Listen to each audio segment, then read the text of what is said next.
Hello, my friends. It's time for Thought Shifting Thursdays on Thanksgiving Day. So, obviously, guess what we're going to talk about today?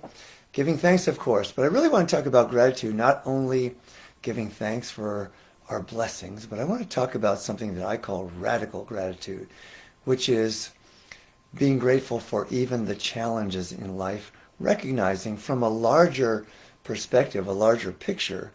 Don't we look back on the most challenging times of our lives and say, "Wow, I can see how much I grew during that time," right? And so, what I propose in my book, The Magic of the Soul, is to look for the magic in every situation, especially the most challenging ones. So rather than seeing the blessing only in retrospect, to look for the blessing right here and right now in whatever the challenge is, in the challenge of COVID. And I know a lot of people have done this, have looked at, what are all the positive things? Well, the earth is healing, right? Because of, less travel, less pollution, less whatever. Um, and here's the thing that I really want to emphasize, and I love simplicity, right? And so the law of attraction, meaning I know everyone who's watching this live or later understands the law of attraction that what we focus on is what we create. Where our mind is, where our consciousness is what we create in our lives. And so the law of attraction brought down to the simplest common denominator is that gratitude, being grateful for what we have or even what we don't like, especially what we don't like, attracts all good things to us.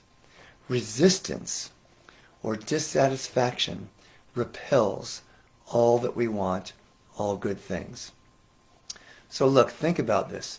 Because it's one thing to write a gratitude list at the end of the day or to sit around Thanksgiving table and to say what you're grateful for. But if you're walking around most of the time in dissatisfaction, guess what you're going to create?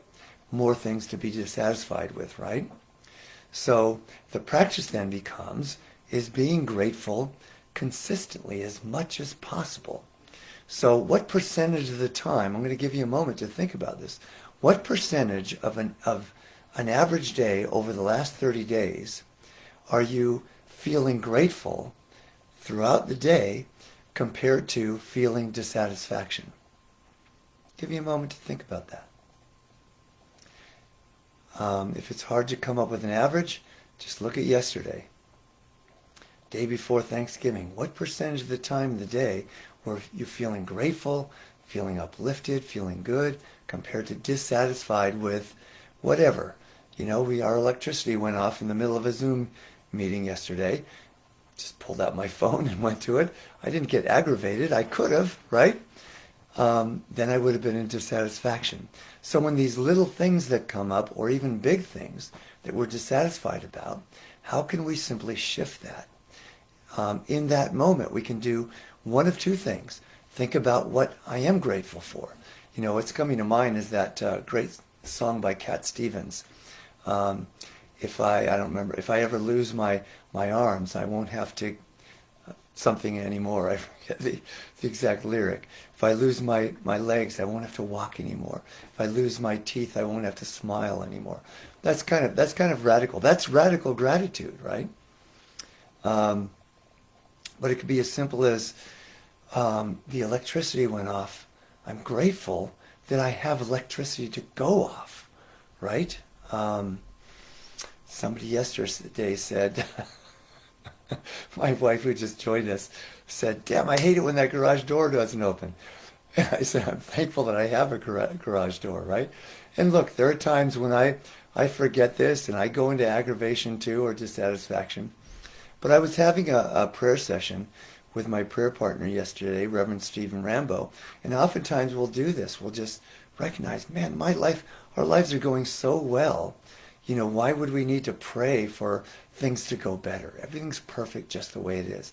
Let's just pray for the world.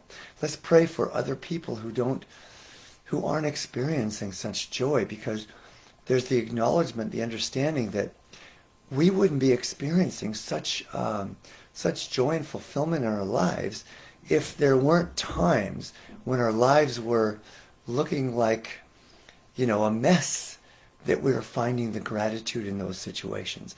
Because, perhaps it's not that just that we're grateful because our lives are going well, because they're fulfilled, because, we're having a sense of prosperity and health and right relationships.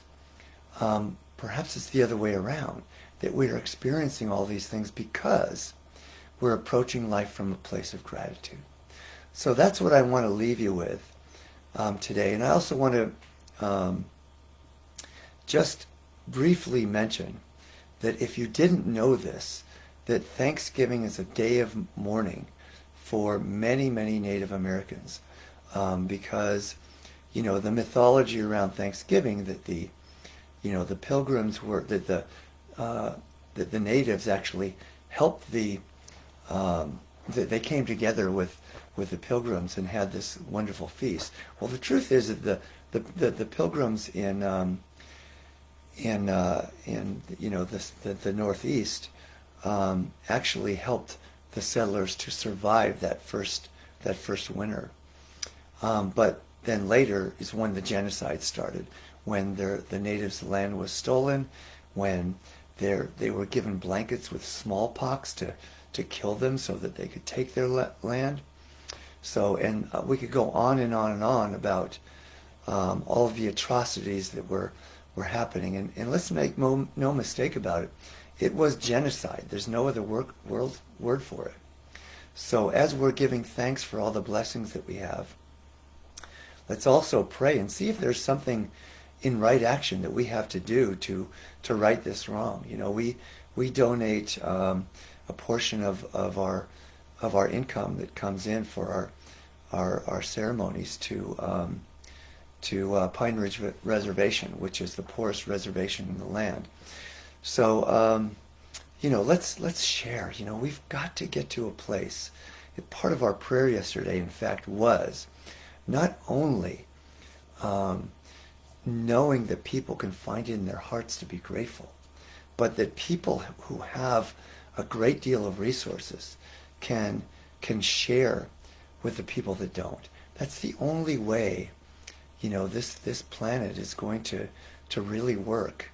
One of the Centers for Spiritual Living, our slogan, our vision is a world that works for everyone. And so let's give thanks for what we have, and also see if in our hearts there's something more we can do to give to those that have less. And so I love you all. Have a fabulous Thanksgiving and the rest of this year leading into next year. And by the way, we've just been talking, every New Year's Eve, we do a ceremony here in our home that's a shamanic, what do we call it? A shamanic intention setting ceremony. And so we've never done that, never had the thought to do that by Zoom.